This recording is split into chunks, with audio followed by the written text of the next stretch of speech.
las entrevistas, la búsqueda de la verdad. Miguel Rivadeneira, en la revista de opinión, Democracia.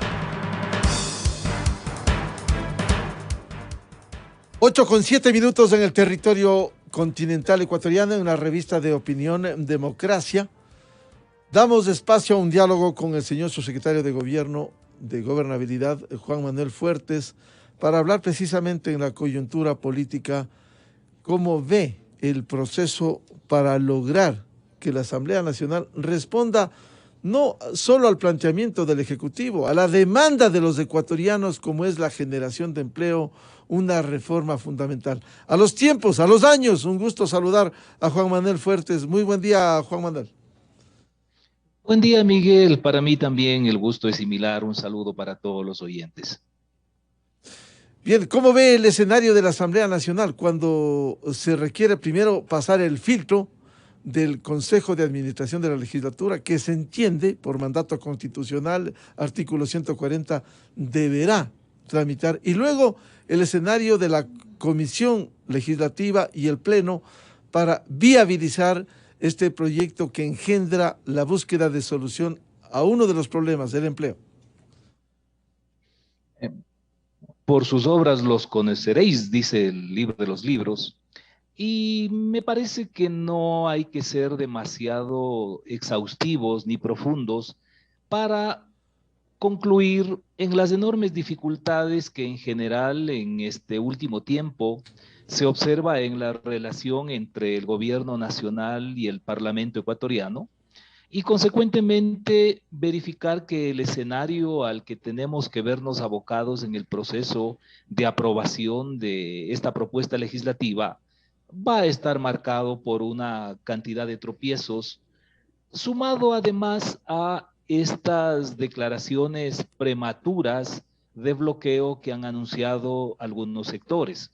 Hay que tomar en cuenta que además de esto que inicialmente señala Miguel en torno al pronunciamiento que debe emitir el Consejo Administrativo de la Legislatura y antes que eso la Unidad Técnica Legislativa, posteriormente tiene que ser tramitado en una de las comisiones que tienen competencia sobre el particular, pasar al primer debate, regresar a la comisión, posteriormente someterse al segundo y definitivo debate, de tal manera que hay varios momentos en los cuales sin duda alguna las dificultades van a estar presentes. ¿Cómo está el proceso de diálogo, de busca de convencimiento en la Asamblea Nacional? ¿Cómo se está empeñando la ministra de Gobierno, Alexandra Vela? Está previsto el despliegue de todo un proceso de diálogo con todos los sectores que están representados en la Asamblea Nacional. No obstante, hay que reconocer que esto, más allá de un debate de carácter técnico, legislativo, en el fondo es un debate político, y las posiciones que en torno a esta propuesta de ley ya empiezan a visorarse son las que van a marcar el comportamiento de los asambleístas que tienen la responsabilidad de sustanciar y aprobar la propuesta. ¿Cómo convencer a los bloques y a los asambleístas de la necesidad de este proyecto? Más allá de las reformas que pudiera o debiera aprobarse, reformas, cambios en un proyecto como base para la búsqueda de una solución. Es complejo porque hay que reconocer, no necesariamente es el interés superior del país el que marca el debate, el comportamiento y la decisión, sino más bien el posicionamiento de carácter político.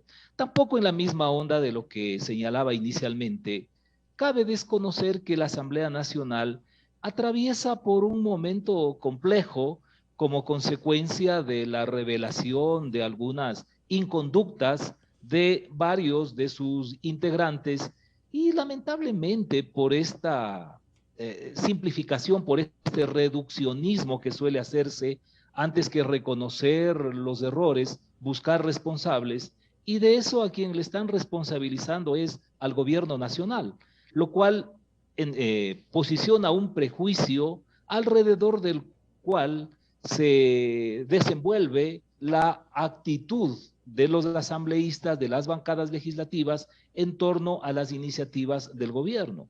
Nada garantiza, además, que en los próximos días no puedan aparecer nuevas denuncias sobre actos individuales que están reñidos con la ética pública, y eso eventualmente puede empañar mucho más el tratamiento de esta propuesta legislativa.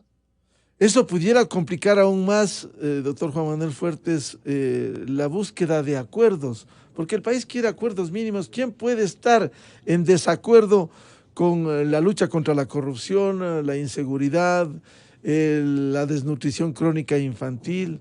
El propio problema del desempleo, cuando un 70% no tiene ningún tipo de empleo, doctor Fuertes. Dejándonos de posiciones cómodas, formales, me parece que con frontalidad hay que decirle al país que aquí hay mucha hipocresía política. A veces, en lo personal, pienso que para mucha gente que no obstante en sus declaraciones siempre está reiteradamente aludiendo al pueblo, al desarrollo, a la equidad, en el fondo no les interesa que se superen los problemas, porque quizá cuando los problemas que son materia de su protagonismo dejen de existir, probablemente esa estelaridad, ese protagonismo individual que tienen también desaparezca. Es decir, mantener un inmovilismo en medio de las grandes y acuciantes necesidades. Yo tengo la sensación que en algunos sectores, que algunos personajes le apuestan a que persistan los problemas. No es del todo cierto estas declaraciones líricas en torno a que si le va bien al presidente de la República, le va bien al país y por lo tanto nosotros nos inscribimos en ese compromiso. Miguel, esto no es del todo cierto. Hay sectores que incluso en privado, off the record, mantienen una posición, pero cuando tienen la posibilidad de hablarle a la ciudadanía a través de los micrófonos, cuando tienen cámaras ante sí, se desatan atacando lo que en privado dicen que están de acuerdo. De tal forma que esta es una realidad de la que no podemos escapar y de alguna forma eso explica el por qué históricamente ha existido tanto bloqueo y por qué en la coyuntura actual tenemos una réplica, una repetición de esas mismas conductas. Lo que pasó con el presupuesto prorrogado me parece que es una demostración cabal de que en el fondo no está el interés del país necesariamente anteponiéndose, sino más bien posicionamientos de carácter político que, como señalaba, hoy se encuentran mucho más empañados por esta situación complicada en el prestigio, en la credibilidad que está soportando prematuramente la Asamblea Nacional. Pero es un problema, doctor Fuertes, que el país siga entrampado en estas prácticas del siglo anterior en lugar de viabilizar las soluciones, que es lo que plantean los ecuatorianos. Esto es vital, Miguel. Lamentablemente hay una especie de inmovilismo paradigmático, es decir, hay posiciones que están anquilosadas en posturas de hace 40, de hace 50 años. Por decirlo así metafóricamente, me parece que hoy una máquina de escribir manual prácticamente se convierte en una reliquia porque la realidad tecnológica es absolutamente diferente. El mundo ha cambiado y hoy tenemos otro tipo de dispositivos para los efectos de redacción, de comunicación. Por decirlo así, hay sectores que siguen escribiendo en máquinas manuales de escribir, valga la redundancia. Consecuentemente, esta falta de actualización, de modernización, también en las concepciones teóricas, nos mantiene en este tipo de posiciones. Nos hablan mucho de que, por ejemplo, en el tema laboral, ya está en vigencia el Código del Trabajo y que eso es lo que tiene que respetarse. Y hay una negativa así muy blindada en contra de analizar otro tipo de propuestas. Una ley lógica es que uno no puede tener resultados diferentes si se sigue haciendo lo mismo de siempre. Pero a lo que nos están invitando es a seguir haciendo lo mismo de siempre cuando supuestamente se quiere cambiar una realidad que se torna cada vez más lacerante, sobre todo en términos de desempleo. Por estos hechos inocultables políticos que usted señala, señor subsecretario de Gobernabilidad, le vemos un poco pesimista frente a la realidad o realista frente a la realidad de que la Asamblea no va a responder a esta demanda de la mayoría de ecuatorianos.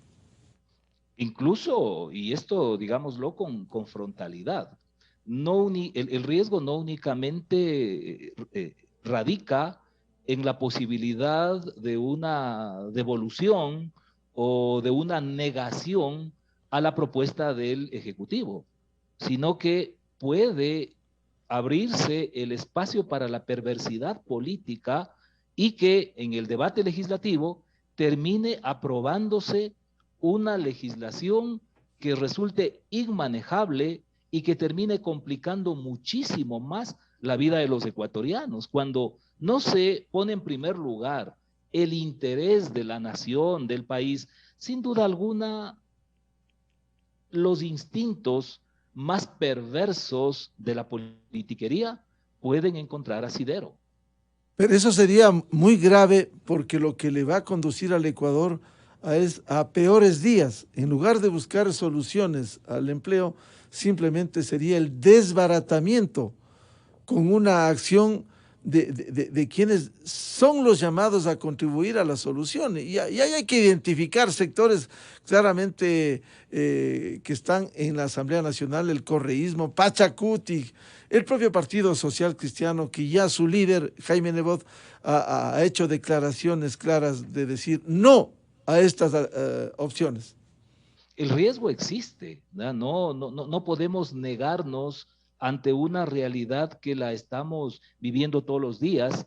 Lamentablemente, el populismo, el planteamiento demagógico siempre están al alcance, suelen ganar adeptos, suelen ganar aplausos con facilidad, pero lo cierto es que en la política seria esto lo que termina es condenándole al país a continuar transitando por la senda del subdesarrollo económico y la injusticia social.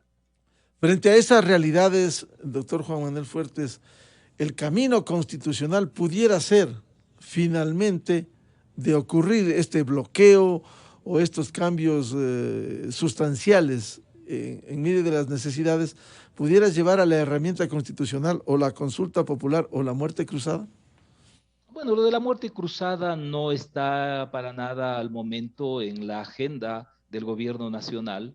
Sin embargo, esta otra herramienta que es la consulta popular, sí, la tenemos como parte del repertorio de aplicación en la medida que el bloqueo persista. Y esto, a ver, la democracia en la medida que pueda generar posibilidades de consulta directa al pueblo, teóricamente enriquece.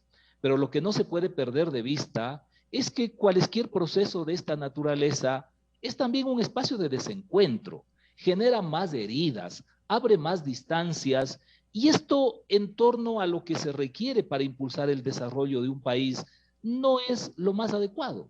Sin embargo, frente a lo que se avisora como una negativa irreductible de algunos sectores en la Asamblea Nacional, que por lo demás es tan fragmentada, tan dispersa en la representación, es inevitable que el gobierno nacional responsablemente no pueda perder de vista la posibilidad real de la aplicación de la consulta popular como un mecanismo alternativo para que el plan de desarrollo que fue presentado la semana anterior pueda impulsarse vía este tipo de iniciativas legislativas. Por cierto, doctor Juan Manuel Fuertes, si uno ve mucho más allá de lo que hoy ocurre o mañana ocurrirá, si uno mira un poquito más allá con una consulta popular siendo legítima y constitucional, pudiera ser que va a seguir subsistiendo esa asamblea que bloquea una consulta popular. Se consulta al pueblo, pero va a seguir esos representantes que están bloqueando en el Ecuador en la Asamblea Nacional. No, esas son las reglas del juego, la aplicación en torno a un replanteamiento de la composición tanto numérica del diseño institucional de la actual Asamblea no es que puede aplicarse en forma inmediata. Sin embargo, y esto yo lo veo como un tema que tiene que ser materia de la incorporación al debate, lo que hemos visto en las dos últimas décadas particularmente es un proceso de desinstitucionalización democrática. Sí, la política es el reflejo de lo que es la sociedad, pero eso no implica bajo ningún punto de vista que la política puede mirar impávidamente qué es lo que acontece en la calidad de sus representantes. Y en la medida que finalmente con el correísmo se terminó de pulverizar el régimen de partidos políticos, hoy lo que tenemos es la nada. Organizaciones políticas que únicamente sirven como vehículos electorales para promocionar candidatos, pero usted no tiene formación, capacitación, contenidos doctrinarios, ideológicos, líneas programáticas coherentes, de tal manera que a veces son los instintos revanchistas de algunos líderes que se identifican en esos sectores los que terminan marcando la línea de comportamiento de la Asamblea Nacional con un debate superficial que no supera los 2 centímetros de profundidad. En consecuencia, independientemente de que se pueda hacer una reformulación respecto del número, por ejemplo, de asambleístas, mientras el sistema de partidos políticos no sea fortalecido, la representación política en el Ecuador va a tener las deficiencias de las que estamos hablando y a las que se han referido varios analistas en programas como el suyo. Doctor Fuertes, sabemos lo que se le ha conducido al Ecuador durante los últimos 14 años. Sin embargo, por lo que usted señala, ¿cómo parar ese proceso de desestabilización democrática en el Ecuador? Es complejo porque las actitudes populistas, las posiciones demagógicas suelen tener asidero en la medida que tenemos una cultura política muy deficiente en el país, en el que la participación ciudadana es muy escasa y esto es absolutamente comprensible. En el orden teórico, la participación ciudadana es una ecuación, la educación regular más el nivel de ingresos sobre el nivel de educación política. En la medida que continuemos viviendo esta realidad de desempleo, de falta de acceso a fuentes de ingresos, por supuesto que la gente no va a tener que preocuparse para analizar con profundidad los hechos sociales. Si el nivel de educación regular es deficiente y hay una carencia absoluta de educación política, la participación ciudadana es casi nula. Normalmente, a título de participación ciudadana, lo que vemos son representantes politizados que hacen pronunciamientos. De tal modo que en un entorno de esta naturaleza, resulta muy complejo que encontremos rutas diferentes que puedan marcar un destino distinto para el país. Por eso a mí me parece muy importante iniciativas como las de la Fundación Esquel, de provocar un proceso de diálogo sobre diversos aspectos que tienen que ver con el país, incluida la arquitectura institucional, el fortalecimiento de las instituciones modernizándolas, y eso implica que realmente de entrada los actores políticos, fundamentalmente las élites de las organizaciones sociales, tengan una apertura mental diferente para modernizarnos y tengan también la voluntad auténtica, no solo de dialogar o de discutir, sino de encontrar efectivamente puntos de encuentro. En este contexto, ¿usted ve difícil lograr acuerdos mínimos con la Asamblea Nacional? Sí, sinceramente lo veo muy complejo. Usted ha señalado incluso posiciones que resultan absolutamente incomprensibles, como las del líder del Partido Social Cristiano, que ha entrado en una especie de negación de lo que históricamente ha propuesto su organización. Es lamentable y esto sistemáticamente se va a ir empañando más en la medida que se busque precautelar el capital político de cara a las elecciones seccionales que se avecinan en el año 2023 Y es que en el Ecuador también parte del deporte político nacional ha sido oponerse a los gobiernos de turno, independientemente del contenido de sus propuestas, porque con eso se asume que guardando distancia se preserva el capital electoral. En resumen, ¿usted ve con poco optimismo una respuesta positiva para el Ecuador frente a este proyecto? Por supuesto, y esto no es una ocurrencia, sino es a partir de las declaraciones que anticipadamente hemos escuchado de varios actores que lideran las bancadas legislativas, en donde incluso sin conocer el contenido de la propuesta legislativa, se han anticipado en dar garrote a la iniciativa del gobierno nacional, en un entorno en el que entonces poco importa examinar qué es lo que se dice, cuál es el contenido, sino más bien de verificar quién es el que propone. Lo que vamos a encontrar de entrada, como ya lo estamos observando, es un bloqueo sistemático que no solo puede terminar en un rechazo al proyecto de ley, sino incluso actuando con maldad cívica, por ponerlo así, terminar aprobando algo que resulte brutalmente negativo, no contra el gobierno, sino contra el país. Bueno, esperemos la respuesta de la Asamblea Nacional porque el Ecuador no va a resistir en estas condiciones frente a las urgencias y angustias como es la generación de empleo. Al señor subsecretario de Gobernabilidad, Juan Manuel Fuertes, un gusto dialogar con usted, muy amable.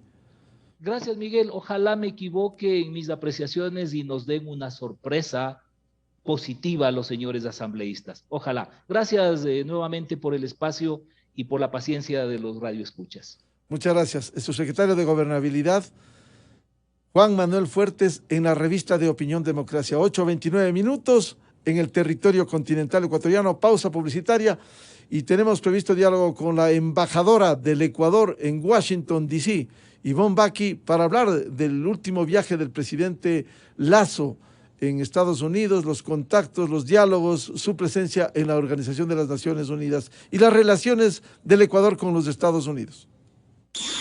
Miguel Rivadeneira en la revista de Opinión Democracia. Inicio de espacio promocional y publicitario. La grandeza de los micro está en todas partes. En los cultivos que producen. Transportando eso que quieres. Para que llegue a tus manos siempre. En cada producto o servicio, la grandeza de los microempresarios está presente. Y esa grandeza necesita del impulso de todos. Solicita tu crédito de forma individual o forma un grupo con responsabilidad compartida. Y solicítalo ingresando a www.pichincha.com o en cualquiera de nuestras agencias. Banco Pichincha, en confianza.